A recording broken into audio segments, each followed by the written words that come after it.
Time. It's okay. This is Dorie Clark, and I am here with Marshall Goldsmith on behalf of Newsweek. This is our weekly interview show, Better. We are so glad to be here, and today we are talking about how to coach yourself to greatness. Marshall, thank you for being here. It's wonderful to see you. Oh, I love you. Happy to be here and very honored to know you. Thank you so much, Marshall. And it's great to see everybody here who's tuning in. Please feel free to type into the chat box and let us know where you're calling in from. We'd love to see who's here so we can greet you. And we're going to be taking your questions throughout the course of the interview. So please feel free at any point to type them into the chat box as well. So, Marshall, my first question for you, you are a legend in the world of executive coaching. You were the author of multiple New York Times best-selling books. One of the most famous is called What Got You Here Won't Get You There. And I'd love to hear a little bit more about that. Why is that so hard for people? What do you mean by what got you here won't get you there? And what is the stumbling block for so many people? Well, any human or even any animal will replicate behavior that's followed by positive reinforcement. So the book is for successful people. And the more positive reinforcement we get, the more we fall into something called the superstition trap. I behave this way, I am successful, therefore I must be successful because I behave this way. Well, no, everyone I meet, including me, are successful because we do many things right and in spite of doing things that are stupid. And I've never met anyone who's so wonderful there's nothing on the in spite of list. So the book really talks about what are the classic problems that come with success. And since I've written that book, I've had the opportunity to spend time with pro athletes, Broadway stars, a lot of people who have had huge career success and are now dealing with the existential crisis of what to do now. I've had 8 meetings at my house with retiring CEOs. Now what? So, it's very important as we go through life to be prepared for that next step. Today, I've got a meeting with the head of the Olympic Committee. And my friend Mark Thompson and I are going to talk about working with the Olympic athletes, not about getting a gold medal. I'm not an athlete. I couldn't help them with that. But what do you do after the Olympics? What are you going to do the rest of your life? Because Michael Phelps did a movie about this called The Weight of Gold. It's not pretty. The numbers are very bad. The NFL, terrible. National Basketball Association, terrible. So really looking at, I like the title of your new book, The Long Game. Really need to look at your life from that broad perspective and say, what got me here could be winning the Olympic medal. Okay, 20 years from today, that doesn't matter. What are you going to do next? So I think it's a really important concept. And in the concept, I talk a lot about the topic of our talk, coaching yourself. Get feedback. Find out how you're seen by people. Talk to people, follow up, measurement, get better. And so, yeah, I love what you're doing. And yeah, today's topic is related to what I do for a living.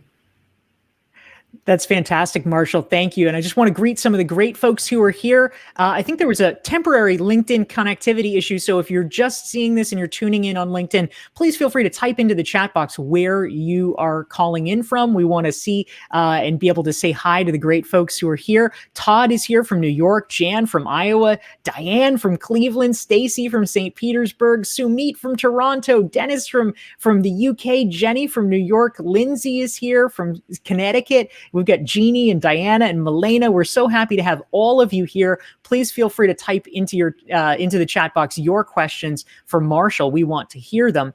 Marshall, another question that I have, around the theme of coaching yourself to greatness. Yeah. You have identified some key challenges that really successful people have. I mean, I know you've talked about the fact that for a long time, coaching was viewed as a remedial activity. Right. But one of your insights, my cat Philip agrees entirely with it, is that the big evolution is that now we are understanding that even high performers, especially high performers, need coaching. What are some of the challenges, the main challenges that otherwise very successful people experience? I'm going to answer that question from 2 perspectives. Perspective number one is what led me to think this way. In my own coaching, I have a unique billing system. I don't get paid if my clients don't get better. And I found out the client I spent the least amount of time with improved the most, and the client I spent the most amount of time with didn't improve at all and I didn't get paid. So I made a little chart. On one dimension was called time spent with the coach Marshall Goldsmith. The other dimension was called improvement. And there seemed to be a clear negative correlation between spending time with me and getting better. And I thought, this is a troubling chart, troubling. So I go talk to my good friend Alan Mullally, who I'm sure you've met Alan a few times, right? Yes, absolutely. I love Alan. So I go talk to my friend Alan. I said, Alan, by the way, Alan was ranked CEO of the Year in the United States, and the stock went from $1 to $18 when he was at Ford, and had a 97% approval rating from every employee in a union company. So he's not a great leader. He's an unbelievably great leader. So I go talk to Alan. I said, Alan, of all the people I coach, I spent the least amount of time with you. You were great to start with, and you still improved the most. And I showed him my chart. I said, the way this chart looks, you never met me, you'd really be good. So I said, Alan, what should I learn about coaching from you? And Dorie, this gets your point. He said, Marshall, you got one challenge, coach great people. Your coaching process, you coach great people, this process will always work. You coach the wrong people, this process will never work. Work with great people and you're going to be a great coach. Now, Dorie, as you said, I got ranked #1 coach in the world forever. Why? Nobody knows I'm a good coach. What have I got? I got great clients. They tell everybody how wonderful I am. Nobody knows if I'm a good coach or bad, right? They do know one thing. I may not be the best coach in the world. I'm sure I'm not. On the other hand, I got the best clients in the world. That's what counts. Work with great people. Now, back to this problems of successful people. I'll just talk about a couple and a theme that comes out in these. One of them is winning too much. So I was interviewed in the Harvard Business Review and said, what's the #1 problem of all the successful people you coach? Winning too much. What's that mean? Important, we want to win. Meaningful, we want to win. Critical, we want to win. Trivial, we want to win. And not worth it, we still want to win. So you want to go to dinner at restaurant X, your husband, wife, friend, or partner wants to go to dinner at restaurant Y. You have a heated argument. You go to restaurant Y. The food tastes like crap and the service is awful. Option A, you could critique the food, point out our partner's wrong. This mistake could have been avoided if you listened to me. Or option B, you could shut up, eat the stupid food, try to enjoy it, and have a nice night. What would I do? What should I do? Almost all my clients, what would I do? Critique the food. What should I do? Shut up. And one more case study. You have a hard day at work. You come home, your wife, husband, or partner's there, and the other person says, I had a hard day today. I had such a tough day. If we're not careful, what do we say? You had a hard day. You had a hard day. Do you have any idea what I had to put up with today? You had a hard day? We're so competitive, we have to prove we are more miserable than the people we live with. I gave this example to my class at the Dartmouth Tuck School. A guy raised his hand. He said, I did that last week. I said, what happened? I said, my wife looked at me. She said, honey, you just think you've had a hard day. It's not over. Amazing. Now, all the stuff I talk about in my book sounds simple.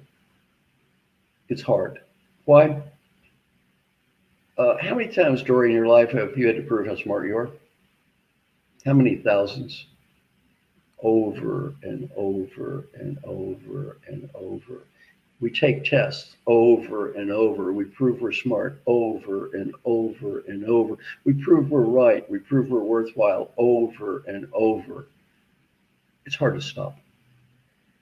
It's very hard to stop. This is so deeply ingrained in us. And what happens when we prove how smart we are? Oh, Dorie, you got high grades. Oh, good. How about not smart? Oh, bad, Dorie. No, very, very bad. So it is very hard. And as we move up in leadership, you got to quit proving how smart you are, quit making it all about me and make it about them. Incredibly easy in theory, incredibly difficult in practice. Yeah, it's such an important point, Marshall, that we really need to almost viscerally wrest ourselves away from doing the thing that has contributed to our success in the past. Exactly. Again, theoretically easy, practically quite difficult. Yeah, thank you. That's fantastic. I just wanted to say hello to some of the great folks who are tuning in and joining us. We see Cheryl is here from New York, Zara's from Toronto, Jennifer from Chicago, Wilma from Calgary, Kendra from Maryland, Carlos from Sao Paulo, Diana from Calgary, Linda from Sedona, Alina from San Francisco. Wonderful to have all of you guys here. We love it. We love your questions. I see Tina is doing a great job. She's typing in some of the insights that she's gleaning from the conversation. Marshall, she says, number one problem of the most successful people, winning too much.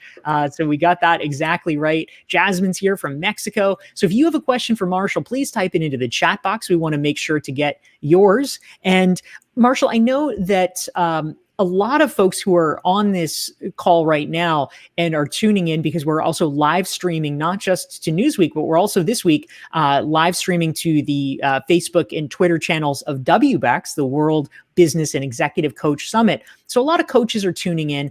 Hi, coaches. Yeah, hi, coaches. A lot of questions that I hear, and I would certainly love to hear your perspective on this. The coaching industry has grown tremendously in the past 2 decades. And for a lot of people who are trying to establish themselves as coaches, they often feel like, oh my gosh, there is so much competition out there. How can I stand out? How can I show that I'm good at what I do? If you were giving advice to someone that was relatively newer in the field and looking to establish themselves, what would you suggest to them at this point, Marshall? Yeah, the first thing, I think coaching is a wonderful profession and a very hard business. So there are 2 different issues. Coaching as a profession, which I think is wonderful. Coaching business is hard. Number one, recognize it's hard. And, I'm going to give you a series of questions that I ask coaches. Now, in my book, What Got You Here Won't Get You There, I focus on people trying to prove themselves too much. And by the way, I wrote that book largely based on my experience with coaching CEOs and multi-billion-dollar corporations. That's typically more their problem. And it's typically my problem. I've, if anything, tried to prove myself too much, show off too much, and try to impress others too much, more than needed. There's an opposite side of the problem, though, that I discussed in my book, How Women Rise with Sally Helgeson. Sally brought this up to me. She's an expert on women in leadership. That book has also been amazingly successful. Sally said many women have the opposite problem. They're great, yet they underrate themselves. They put themselves down too much. They're too hard on themselves. And now I'm going to ask all the listeners, especially the coaches, 4 questions. Question number 1, if you had more power, influence around the world, would the world be a worse place or a better place? Just answer that question. Would the world be a worse place or a better place? Okay. Question number 2, do you feel uncomfortable about promoting yourself? Do you feel uncomfortable about promoting yourself, about building your brand? Does all that make you uncomfortable? Question 3, has this discomfort made you hesitant to do that? And the answers are often, the world would be better. It does make me uncomfortable. And this discomfort has made me hesitant to do that. I feel like I shouldn't do it. My good work should speak for itself. Then the answer number 4 is, then I guess your personal comfort is more important than your desire to help the world. You just told me your personal comfort is more important than your desire to help the world. So I've got a message to the coaches out there. Many of the coaches I work with are great people. They have issues with self-promotion. They have issues with building their own brands. And you really need to think, if I built my brand, would this world be a worse place or a better place? If you really believe the world would be better, then get off your butt and do your best to build your brand. And by the way, never say my good work should speak for itself. At one level, that sounds like humility.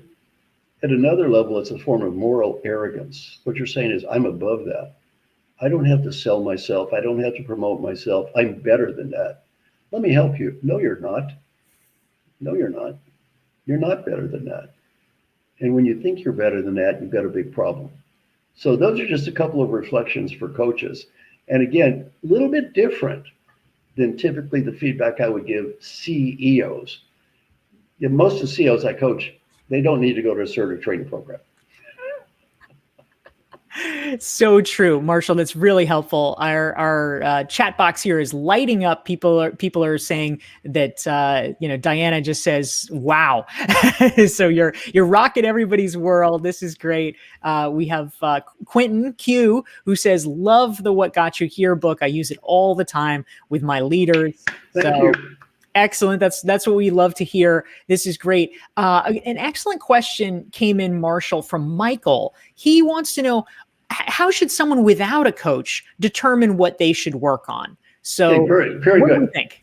Okay, first thing is get in. I love feed forward.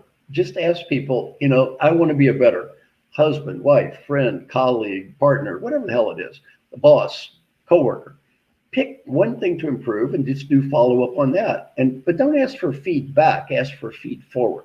Give me ideas for the future. Feed forward is a concept I've taught around the world. Now, Dorie, if anybody listening wants articles about feed forward or coaching, whatever, just send me an email, say, Marshall, listen to your talk with Dorie, send articles. I'll send them a bunch of articles about this stuff because I don't have time to cover everything in a half hour. That's right. And of course, your website is right below. Folks can reach Marshall through marshallgoldsmith.com. Yeah, and also my email, just say marshall@marshallgoldsmith.com. So I love getting emails.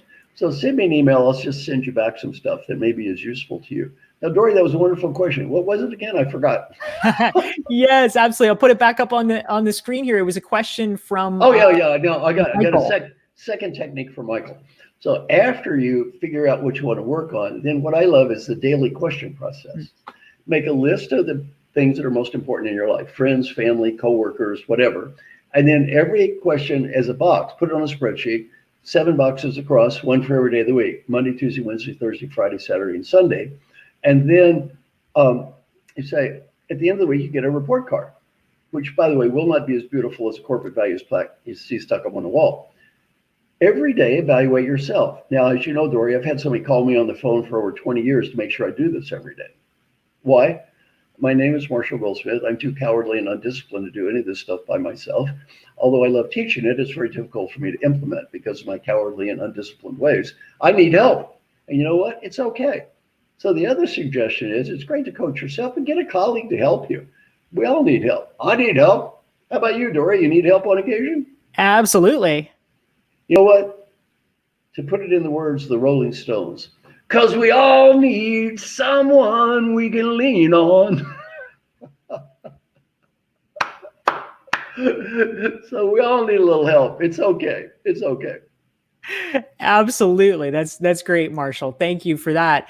And we had a great question come in from Sumit. I'll put it up on the board here. It's a little bit long here, but basically, Sumit wants to know, a lot of companies and people talk about diversity and inclusiveness, but when it actually comes to accepting employees with a diverse experience, they're not always doing it. He wants to know, what can we do as leaders to actually influence leaders to accept diversity? And you know what, Sumit, a fantastic question. There are so many people in the world who are more qualified to answer that question than me that I'm going to say, teach you something I've learned. If I'm not the world expert on that topic, don't answer it. You know why? I'm not the world's expert on that topic. There are people that devoted their lives to answering that question.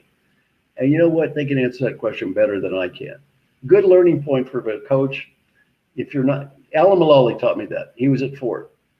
He'd get questions. He'd say, I'm the CEO, but there are other people in this company that know more than me. When you get asked a question, there's a bunch of other people know more than you. You know what? Ask them. If I wrote the book, I try to answer the question. If I read the book, just read the book. Fantastic. One of the points you make, Marshall, over and over again is that one of the flaws of smart top leaders is adding too much value and always wanting to have the last word. So it's a great lesson for all of us. Yeah, right. Yeah, there's about 99% of the world that I'm not much of an expert on. That's great. Well, Marshall, here is one thing that certainly I have heard you talk about it, and folks would love to get your insights. Mark, who actually has a book that just recently came out, and congrats to you, Mark, and your partner Cheryl. He says, "What is the number one thing we can do to build our personal brands?" Do you have thoughts to share on that, Marshall? A couple. I'm going to give you more than one, though. On this one, yeah, I am good at that. I am good at building my personal brand, right? I've got a lot of flaws. That's not one of them. So the first thing is have a personal brand. Now, Dorie, my mission has been helping successful leaders achieve positive long-term change in behavior. Do a Google search, in quotes, helping successful leaders. The first 500 hits you see, 450 are me, and the entire rest of the world is 50. 30 years ago when I started coaching, nobody was helping successful leaders. Coaching was for losers. One thing I'm so proud of is make coaching for winners. My friend Alan Mullally deserves a lot of credit for that one. Helping successful leaders. Well, that's a clear brand, a clear brand. Read Martin Lindstrom's work too on brand building. He says some great stuff. He's one of our 100 coaches. Have a clear brand that you can identify. Have the brand add value to customers, and then you focus on that brand and become the world's expert at that. You can't be the world's expert at everything. Don't try to be. Clear, focused brand, communicate that brand, build that brand, and realize marketing is part of your job. It's not an add-on. You have two goals, competence and credibility. Competence, you want to do a great job as a person, as a coach. Why? You want to have integrity. You want your customers to benefit. You want to look in the mirror and feel good about yourself. Credibility is you want to have business. You want to expand your influence. They're not the same thing. When you confuse them, that's when you mess up your brand. One of two things that happens, both usually bad. One is if you get more recognition you think you deserve, you feel like an imposter. Two is you don't get as much recognition as you think you deserve, you feel like a victim. They're two sides of the same mistake. Assuming recognition and competence are the same thing. You try to build credibility, to gain approval, to get recognition, because this is going to give you impact in the world, reach, help you make a difference. You try to develop competence because you want to have integrity, do a great job, help others and feel good about yourself. Don't confuse the two. Now, Dorie, you've got a new book coming out. I don't know, have I ever given you my little thing on books? Tell me your thing on books, Marshall. How many books do you have to sell in one day to be in the top 1% of all books on Amazon? Do you know? Let's see. Type into the chat box, folks, if you have a guess. How many books do you have to sell in one day? Per day, yeah. Per day. In the top 1%? Of all books on Amazon. Is it 10? 1. Amazing. By the way, Amazon has 77 million titles. Top 10%, right? That's the top 7.7 million. The top 1% is the top 770,000. You have to sell almost nothing to do in that, right? And I've sold about 2.5 million books. I'm not arrogant enough to believe my books are actually better than those other books. I'm sure there are thousands or millions of books better than my books. No one bought them. No one bought them. Well, it's not because they're bad books. It's because they didn't sell the books.